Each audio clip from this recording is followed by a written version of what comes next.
El Eterno nos dice en el libro de Juan, la tercera de Juan 2, amados, yo deseo que tú seas prosperado en todas las cosas y que tengas salud, así como prospera tu alma. O sea, Él está interesado en que nosotros tengamos una buena salud y por ende, al tener buena salud es un buen estilo de vida. Eso es lo que nosotros buscamos. Y también comprendimos que hay gente interesada a nivel mundial en que nosotros, los seres humanos, nos contaminemos con diferentes formas de alimentación. Y los que buscan una vida sana son bombardeados por distintos lados para que tengan al fin una mala salud y caigan enfermos. A lo largo de la historia nosotros hemos podido ver que cuando se inicia el plan de vacunas, que prácticamente el que lo impulsa es Rockefeller, él a través de su organización, son los que también, los mismos que habían organizado la pandemia que nosotros estuvimos viendo y denunciando. Del año 2010, la familia Rockefeller fue la que impulsó económicamente todo lo que ustedes pudieron ver en cuanto a la pandemia. Y ahí nosotros les dimos la importancia a la salud. Cuando estalló la pandemia sirvió para que nosotros pudiéramos entender la importancia que el Eterno le da a ese versículo que leí. Amado, yo deseo que tú seas prosperado en todas las cosas, o sea, que te vaya bien y que tengas salud, así como prospera tu alma. ¿Y qué es el alma? Nosotros somos el alma. El Eterno nos dejó reglas establecidas para alimentación. Lamentablemente, todos, me incluyo, no nacimos nosotros con este conocimiento. No nacimos en Israel, porque en Israel, si no aprendes tú, te lo enseña el vecino, sino el abuelo, la abuela, pero siempre está alguien que te va a enseñar estas cosas que yo a ustedes les he podido compartir a través de largo tiempo. Hoy día ya los medios masivos hablan acerca de la estafa, el engaño de las vacunas y todo lo que decíamos, los conspiranoicos decían era la verdad. Pronto también vienen nuevas enfermedades y hoy día el mundo está tratando de poner sus ojos en Donald Trump, el nuevo presidente, y nombrarlo como el anticristo, el antimashiach, el que va a unir al mundo en paz y seguridad para que exista después una destrucción repentina de parte del Eterno. Eso es lo que se dice en las redes sociales, en el mundo evangélico, cristiano, y esto lo replican muchos youtubers y dentro de todo el abanico de suscriptores que hay que confiaron en las enseñanzas de este humilde varón. Y dentro de esos suscriptores uno me llamó la atención porque aparece en las noticias ahora ocurrió un tremendo problema en una iglesia. En la iglesia adventista del séptimo día, en la ciudad de Mérida, en Venezuela, y dentro de eso está el pastor Denis. El pastor Denis es un suscriptor del canal de hace tiempo y él ha enseñado muchas cosas en la iglesia adventista como pastor, de las que ha escuchado. Realmente tomaron la iglesia, la asociación de la iglesia adventista general, tomaron la decisión de tomar al pastor Denis y censurarlo y cerrar la iglesia y eliminar la iglesia completamente de las filas de la iglesia adventista. O sea, borrar la iglesia y clausurarla. ¿Por qué? Por temas doctrinales. O sea, se estaba enseñando doctrina que la iglesia adventista no enseña. Ya le enseñar una doctrina que no está dentro de las 28 doctrinas de la iglesia adventista, complicado, porque la organización adventista es una organización no religiosa, podríamos decir, aunque enseña cosas de la Biblia, pero es como una empresa. De hecho, en esa iglesia, en Venezuela, en Mérida, se hizo una reunión con la asociación, con los pastores, para exponer los temas por cuales ellos estaban en contra de las enseñanzas que enseñaba la iglesia. Los temas en contra de esto eran: el pecado es una decisión. Eso es lo que decían los hermanos y el pastor Denis de toda la iglesia. Toda la iglesia en sí sostiene que el pecado es una decisión. O sea, uno decide pecar. ¿Cómo? No obedeciendo los mandamientos del Eterno. ¿Por qué? El pecado es la transgresión de la Torá, la transgresión de los mandamientos. Pregunto, hermano, ¿es correcto o no es correcto? El pecado entonces sí es una decisión personal, o sea, yo decido cometer ese pecado. No es que el pecado me persiga a mí y algo, una fuerza extraña me haga pecar. ¿Cuál de las dos posiciones encuentras que es la correcta? El pecado es una decisión personal, o sea, yo como ser humano decido cometer el pecado X de los 10 mandamientos. Pecado es transgresión de los mandamientos. O la otra posición que es: algo viene sobre ti y te mete, qué sé yo, un espíritu maligno para que cometas ese pecado. ¿Cuál crees tú que es la correcta? Hermana Viviana, ¿cuál cree usted de las dos? Que es la misma tendencia del humano a hacer el mal. Es la misma tendencia. El ser humano es condicionado a la maldad, ¿cierto? O sea, podemos estar de acuerdo que nosotros como seres humanos tenemos una tendencia y inclinación hacia la maldad. Entonces, cuando viene la muchacha bonita o el muchacho bonito, soy yo o tú el que decide mirarlo, mirarla. Cuando está ese objeto ahí y la Biblia me dice no robarás, y tú lo ves y lo tomas y dices nadie me ve, me lo llevo. Y total, hay muchos, me lo llevo. Uno es el que comete el pecado. no es una entidad que viene y se te mete y te dice, ahora róbate eso. Y así transgrediendo mandamiento tras mandamiento. Y todas las veces que he pecado ha sido por mi decisión propia, por mi concupiscencia. Y en tu vida, hermano, quizás ha sido lo mismo. Pecado es una decisión que la persona decide pecar. Y cuando no peca es porque Mashiach inundó su vida. Porque ya se da cuenta de que no se debe de robar, no se debe de quebrantar Shabbat. Ese sería el punto 1 de la discusión de la iglesia. Punto número 2, la naturaleza de Mashiach. La iglesia afirma que Mashiach vino como un verdadero ser humano y experimentó toda clase de tentaciones de la misma manera que los seres humanos, pero con la única diferencia, sin pecado.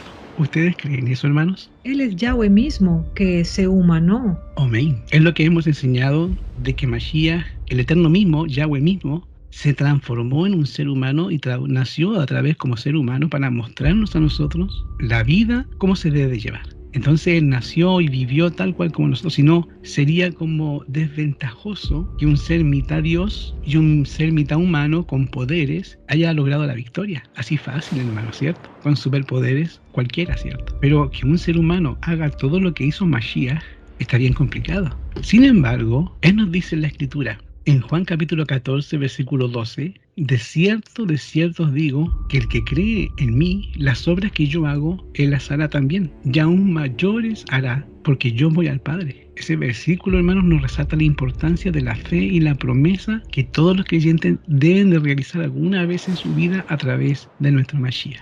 Entonces, el punto 2 que nos dice de la discusión que se está realizando en esta iglesia de Venezuela, en Mérida, que la naturaleza de Mashiach es realmente humana. Esa iglesia sostiene completa hasta el pastor Denis, que realmente con textos bíblicos, con todo lo que nosotros hemos estudiado en muchos audios y estudios, que Mashiach sí se humanó, fue realmente, literalmente, el Eterno mismo, el creador de todo el universo, convertido en ser humano, pisando la ciudad de Israel, viviendo entre toda la gente que en ese tiempo lo rechazó.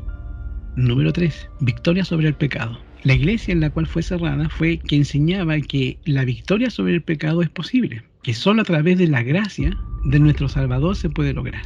Y también que los 144.000 mencionados en la Biblia obtendrían la victoria sobre el pecado y la fuerza del mal únicamente mediante la gracia y el poder del Eterno.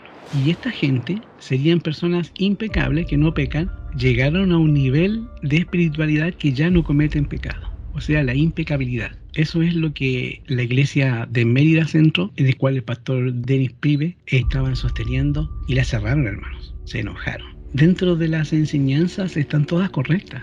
No les veo error teológico. Teológicamente, lo que está sosteniendo la iglesia de Mérida no tiene error teológico.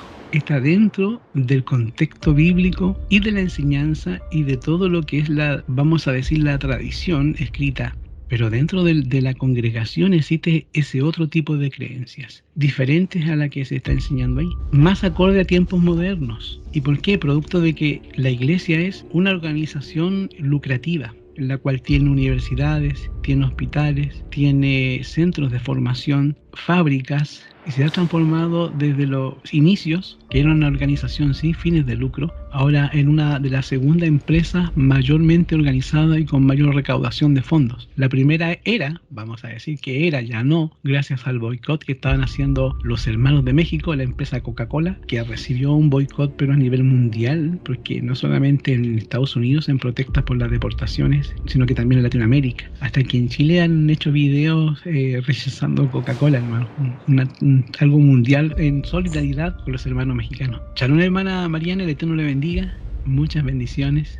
Volviendo a lo que estábamos estudiando y analizando prácticamente, esos puntos doctrinales que llevaron al cierre de esta iglesia son prácticamente esas creencias que no están siendo aceptadas, pero están dentro de lo correcto. Claro, de la iglesia adventista del séptimo día enseña acerca de la Trinidad, enseña también muchas cosas que van en contra de la observación y de la argumentación arqueológica e histórica, y eso que es prácticamente una iglesia que tiene una teología histórica y usa el método historicista, que es el mismo método que uso también, pero las escuelas de teología de ellos no se preocupan de indagar y profundizar mucho más. De hecho, solo tienen 28 doctrinas fundamentales. Si sacáramos nuestras doctrinas del canal, haríamos mucho más de 28 doctrinas que son cimentadas en las Sagradas Escrituras. Dentro de eso está la alimentación. La alimentación que hemos enseñado, que no es nuestra, sino que es de Mashiach, que la dejó hace mucho tiempo y la hemos recopilado, es 1000 veces mayor que el régimen pro salud que enseña la Iglesia Adventista del Séptimo Día. Y uno dirá, pero More, ¿por qué pasan todas estas cosas? Teológicamente y bíblicamente ellos, es una iglesia que tenía que llegar hasta el año 1844 y de ahí se acababa y cumple su función, y luego ese pequeño remanente que quedaba, seguidores de Mashiach,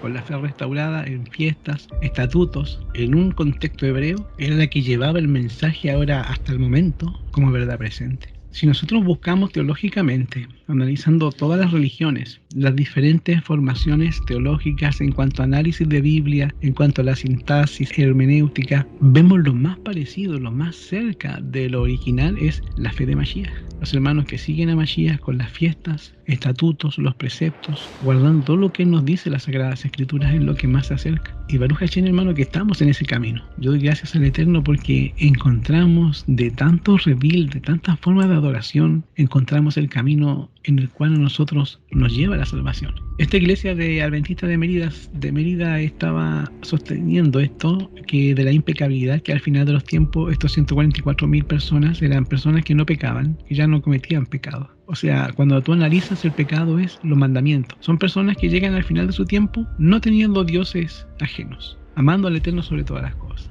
guardando Shabbat, no codiciando, no robando, no deseando a la mujer de su prójimo, honrando a su padre y a su madre. Si los analizas todo, ¿se puede guardar los 10 completos sin pecar? Se puede, no es imposible.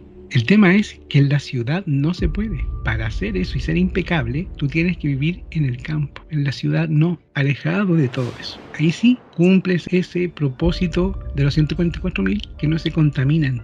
No necesitan ir a la ciudad para comprar porque fabrican su propio alimento. Ellos viven solos en su santidad, en su integración con la naturaleza y la Torah del Eterno en un ambiente limpio, podríamos decir. Y la iglesia dice que no, es porque tiene intereses en que se sigan construyendo más iglesias en ciudades. De hecho, en vez de ellos alejar sus iglesias de las grandes ciudades, las construyen en la ciudad donde hay mucho más gente, porque es una organización que ya es lucrativa en cuanto económicamente. La segunda organización mundial en cuanto a orden y en cuanto a dinero de ingresos. Entonces estos hermanos, gracias al pastor Denis, miembro de nuestro canal, empezó a enseñar la verdad y claro, cerraron la iglesia, hermano. El diablo no va a aguantar que personas, que una iglesia completa. Recuerdan ustedes que yo les dije que él va a estar muy pendiente de que personas aquí, personas allá, en diferentes lugares no se junten para que ocurra lo que ocurrió en el aposento alto. Él va a desarmar, él va a dividir y no va a permitir que esto vuelva a suceder porque estaríamos capacitados a nivel mundial de recibir la lluvia tardía, que es ese refrigerio final que el Eterno nos da para salir a predicar con dones de sanidad y muchas cosas mayores que esta podríamos hacer, como nos dice el libro de Mateo y de Juan también. Capítulo 14, versículo 12, mayores cosas harán que yo, porque yo voy al Padre. O sea, nos da la autoridad. Y sin fe es imposible agradar al Eterno. Así que, hermano, esas personas ahora a la fuerza tuvieron que salir de sus iglesias.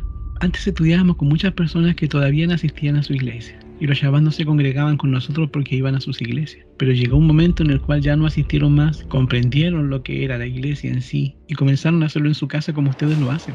Comenzaron a darse cuenta que no necesitaban estar reunidos en un lugar donde hay muchas personas, sino que donde hay 2 o 3 reunidos en mi nombre, ahí está el Eterno. Y a veces está en tu casa, con tu familia, en la intimidad de tu hogar, ahí, hermano. En el descanso que el Eterno nos desea para cada Shabbat, nosotros lo hemos buscado en diferentes formas y hemos avanzado espiritualmente mucho, mayor que si hubiéramos estado en cualquier otra iglesia. Y eso es misericordia del Eterno, es el amor que Él tiene para con nosotros, quizás en las oraciones que les hemos hecho, pidiendo que nos lleve y nos conduzca al camino correcto. Por eso la alegría del Shabbat y el consejo de todos los rabinos y todos los sabios, Moré, Roe, siempre en Shabbat y ha sido siempre el mismo. Alégrate en el día de Shabbat, come, bebe, disfruta, está con tu familia, estudia en el Eterno, porque es el día que tienes para estar feliz y agradecido, porque es el único día en el cual el Eterno a nosotros nos da para que estemos en su presencia. Y de todas las cosas, hasta de las malas, tienes la posibilidad de comunicarte con el Eterno. O sea, hasta de lo malo sacar lo bueno.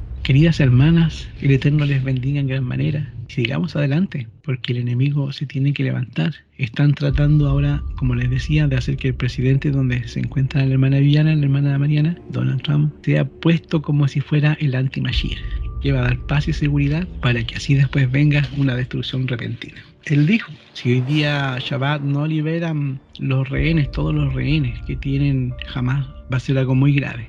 Ya pasó las 12 del día, al menos el mediodía ya pasó, y ahora directamente Estados Unidos va a atacar todo lo que esté relacionado con Hamas. Y cuando se dice todo, es todo. Todas las articulaciones y tentáculos. Dentro de uno de los tentáculos está Venezuela con el expresidente Maduro. Ya está toda la documentación, está toda la información que tiene líneas con Hezbollah y también está ligado con el gobierno de Cuba también. Todos hermanos con Rusia, China. Se venía una guerra mundial. Una tercera guerra mundial con todo lo que se estaba desarmando solamente por el hecho de que ahora Estados Unidos ya directamente, Estados Unidos, Turquía y creo que Reino Unido, Francia, esos países están todos con Israel ahora atacando directamente, van a atacar y van a bombardear y van a desaparecer. Si ahora tú buscas imágenes ahora de Palestina y la Franja de Gaza ya no existe, es pura demolición, está todo demolido, todo destruido. Ya sí el sur del Líbano, ya sí ingresaron hasta Irak. Este presidente que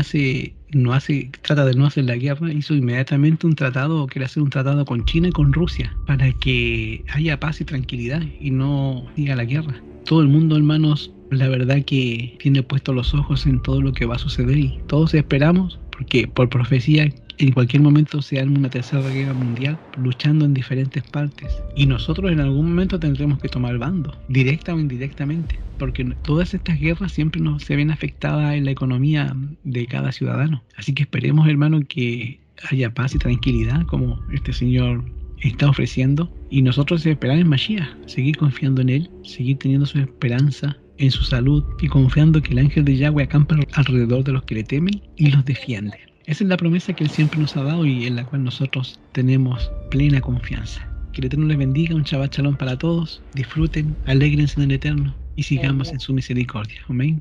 Hagamos una oración. Amén, hombre. Shabbat Shalom, hermanas. Shabbat Shalom a todos. Amén. Amados hermanos, que terminemos en bendición en este Shabbat de esta tarde. Amén. Que el Eterno les bendiga en gran manera y que tengamos un excelente Shabbat y una excelente semana. Amén. Amén. Amén, more. Gracias. Shabbat Shalom, mis queridas hermanas. Shabbat Shalom.